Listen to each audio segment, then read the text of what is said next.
Humanity possesses a deeply ingrained, almost pathological obsession with order. We look at the chaotic, untamed, and ancient forces of the natural world, and we desperately try to cage them within the rigid boundaries of our mathematics. We draw geometric lines on paper, we calculate structural stress, we plot geographical coordinates, and we believe, with a staggering, almost childlike arrogance, that our blueprints and our equations are the absolute masters of the physical universe. We convince ourselves that a simple calculation on a drafting table can successfully dominate the chaotic sleeping giants that slumber deep beneath the Earth's crust. But the Earth does not read our blueprints, and nature holds absolutely no respect for our mathematical hubris. The physical universe is utterly unforgiving of human error. It does not grade on a curve. And sometimes, a microscopic miscalculation, a seemingly insignificant fraction of an inch on a piece of paper, can trigger an apocalyptic chain reaction. An error so small, it goes completely unnoticed, yet powerful enough to literally swallow the Earth, reverse the flow of ancient rivers, and alter the geography of the planet forever. This is not a story of a natural disaster. This is the story of the most terrifying, catastrophic, and expensive mathematical error in modern industrial history. The year is 1980. The location is the deep, humid, and deeply atmospheric south of the United States, Iberia Parish, Louisiana. Here, hidden amidst the dense, sprawling green canopies of cypress trees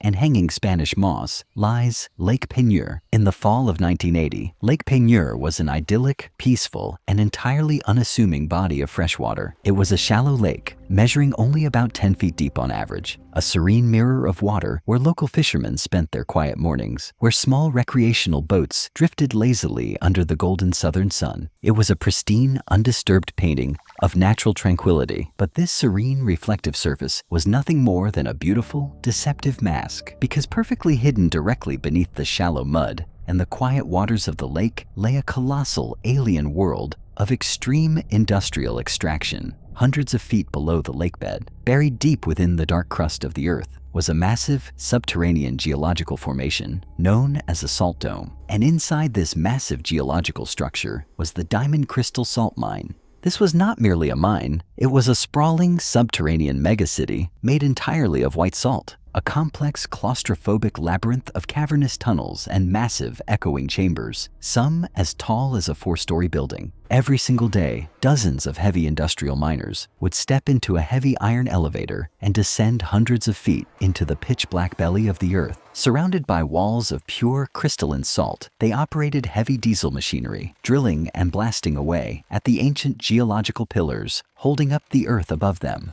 They worked in the humid, artificial twilight of the underground, completely isolated from the sun, the sky, and the quiet lake resting directly over their heads. But the Diamond Crystal Salt Miners were not the only industrial force trying to extract wealth from this specific geographical coordinate. Up on the surface, floating directly on the calm waters of Lake Peigneur, was another titan of industry. The Texaco Oil Company had deployed a massive, towering steel oil drilling rig operated by the Wilson Brothers Corporation. The rig was an imposing, brutalist structure of heavy iron, thick cables, and roaring diesel engines, entirely dedicated to punching a deep hole through the lakebed to find oil. On paper, this dual extraction operation seemed perfectly safe. It was a carefully choreographed dance of modern engineering. The Texaco engineers had thoroughly mapped the area. They knew exactly where the massive salt mine was located deep underground. Their highly sophisticated drilling plans were meticulously designed to bypass the salt dome, safely drilling a well completely adjacent to the subterranean mine. It was a routine operation, guided by precise, professional mathematical coordinates. But mathematics is a fragile, unforgiving language. When the Texaco engineering team plotted the exact coordinates for the massive steel rig, they had to convert their data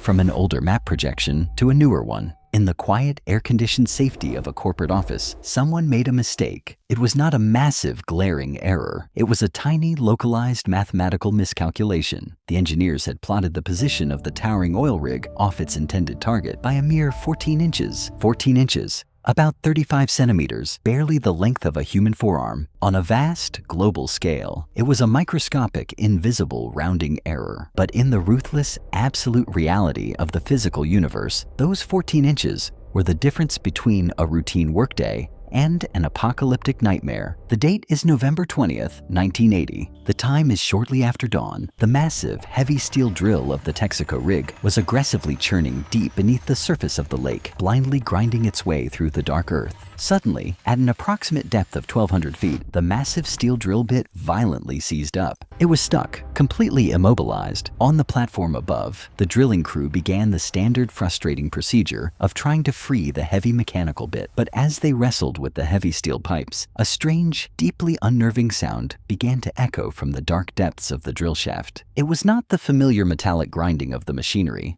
It was a low, heavy, unnatural series of deep popping noises, a muffled, agonizing structural groan vibrating up from the bottom of the lake. The crew did not know it yet, but that 14-inch mathematical error had just materialized into a physical, apocalyptic reality. The massive steel drill bit had not missed the salt dome. It had punched directly through the roof of the highest cavern of the diamond crystal salt mine. The quiet, shallow fresh water of Lake Peigneur had just been connected to the massive, hollow subterranean labyrinth below. At first, the leak was incredibly small, a tiny, high-pressure stream of lake water quietly dripping into the dark, white salt caverns. But there is a fundamental, uncompromising law of chemistry. Fresh water violently, rapidly dissolves salt. As the lake water poured through the 14-inch puncture, it aggressively ate away at the edges of the hole. Within minutes, the 14-inch crack dissolved into a gaping, inescapable wound in the floor of the lake. The trickle transformed into a heavy stream. The stream mutated into a roaring waterfall. Up on the surface, the unnatural popping sounds grew louder. The massive steel oil rig, weighing hundreds of tons, began to violently tilt and groan. The drilling crew, realizing that the very earth beneath them was failing, abandoned the platform in pure primal panic. They frantically scrambled into small transport boats and fled toward the shoreline, watching in absolute horror as their reality began to collapse. In the exact center of the calm, peaceful lake, the water began to slowly, ominously turn in a circle. A dark, terrifying, and rapidly accelerating whirlpool began to form directly over the puncture site. It was as if the lake itself was being pulled down by an invisible demonic magnet, spinning with terrifying mathematical perfection. The plug had been pulled on Lake Peigneur, and the entire lake was draining into the hollow earth. The vacuum force of the churning vortex grew exponentially, generating an immensely powerful, inescapable gravitational pull. The massive 50-foot-tall Texaco steel drilling rig, a monument to human engineering, stood absolutely no chance against the terrifying physics of the whirlpool. With a deafening metallic shriek of tearing steel, the towering rig collapsed into the dark churning vortex and completely vanished beneath the surface. It was swallowed whole, like a frail toy pulled down a massive apocalyptic drain. But the terror on the surface was merely the visual aftermath of the true claustrophobic nightmare unfolding deep underground. 1,300 feet below the surface, in the pitch-black humid tunnels of the diamond crystal salt mine, 55 miners were working their shift. Suddenly, the harsh, blinding glare of the red emergency lights began flashing violently across the white salt walls. The evacuation alarms echoed loudly through the cavernous tunnels, but it was the sound echoing behind the alarms that froze the blood in their veins. It was a sound that did not belong in a subterranean salt mine. A deep, heavy, roaring thunder, the terrifying, undeniable sound of a massive wall of dark water violently crashing through the upper tunnels.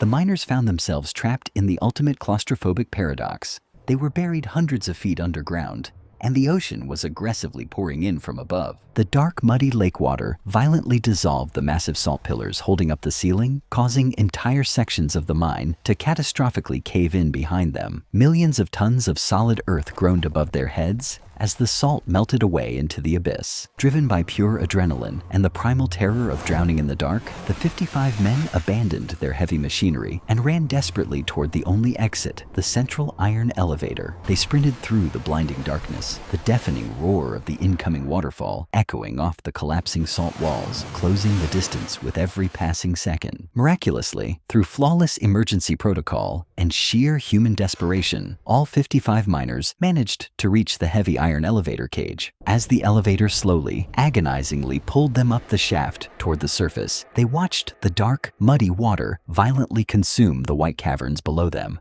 They had successfully outrun a subterranean tsunami. Not a single miner lost their life in the dark. But up on the surface, the wrath of the 14-inch mistake was rapidly escalating into a geographical cataclysm. The vortex in the center of the lake had expanded into a terrifying, massive black hole, nearly 400 meters across. The sheer suction force of the whirlpool was so absolute that it began to violently alter the surrounding landscape. 65 acres of solid land, entire forests of massive trees, a botanical garden, and a parking lot were violently ripped from the shoreline and sucked down into the churning abyss. But the vortex was still hungry. Tied to the docks around the lake were 11 massive, heavy industrial cargo barges. One by one, the relentless gravitational pull of the whirlpool snapped their heavy mooring cables. The massive barges were violently dragged into the center of the vortex, spinning helplessly before being aggressively sucked down into the submerged salt mine. 11 massive ships, swallowed whole by a shallow lake.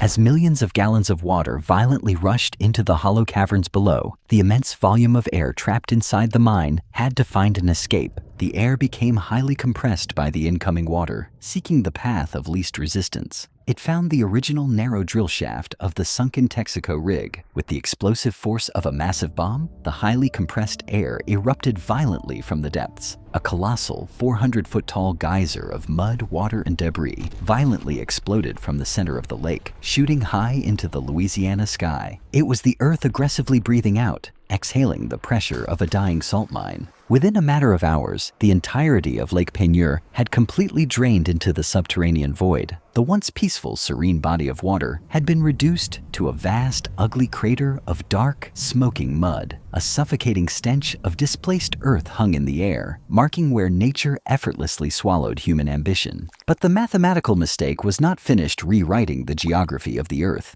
Lake Peigneur was connected to the nearby Vermilion Bay and the Gulf of Mexico via the Delcambre Canal. Normally, the fresh water of the lake gently flowed outward through the canal and into the ocean, but the sudden apocalyptic draining of the lake had created a massive geographical vacuum. The laws of fluid dynamics demanded immediate equilibrium. In an incredibly rare, terrifying geological phenomenon, the Delcambre Canal violently reversed its flow. The salty, dark waters of the Gulf of Mexico aggressively rushed backward, flowing inland to fill the massive crater where the lake used to be. A massive temporary waterfall, the tallest in the history of the state of Louisiana, formed as the ocean poured into the sinkhole. The violent influx of salt water permanently destroyed the delicate freshwater ecosystem. Within days, the shallow sweetwater lake was completely irreversibly transformed into a deep, brackish, saltwater bay. The geography of the region had been fundamentally, permanently rewritten by a single calculation error. When the turbulent waters finally settled and the chaotic roar of the vortex faded into an eerie, heavy silence, the true scale of the disaster emerged. A massive steel drilling rig, 11 heavy cargo barges, 65 acres of land, an entire subterranean megacity of salt. All of it had been entirely consumed by the earth. Yet, in one of the most statistically impossible miracles in the history of industrial accidents, the human death toll was absolutely zero. Not a single miner, not a single rig worker, and not a single civilian lost their life to the vortex. But the complete lack of casualties does not dilute the terrifying philosophical weight of the disaster. The Lake Peigneur catastrophe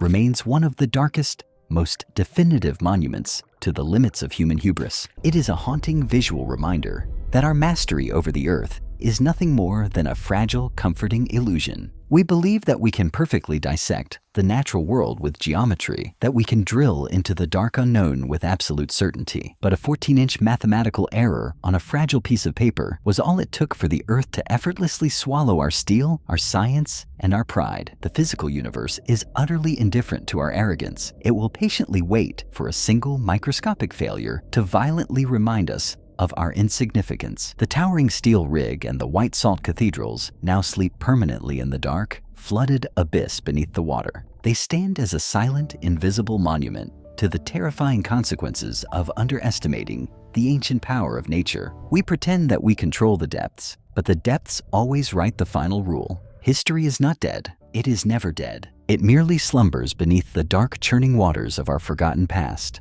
patiently waiting to be remembered by the arrogant generations that inevitably follow. We will meet again in the next era, when humanity once more forgets the terrifying lessons written in sinking steel and roaring water. You are watching past Resurrected. Until the next era, silence.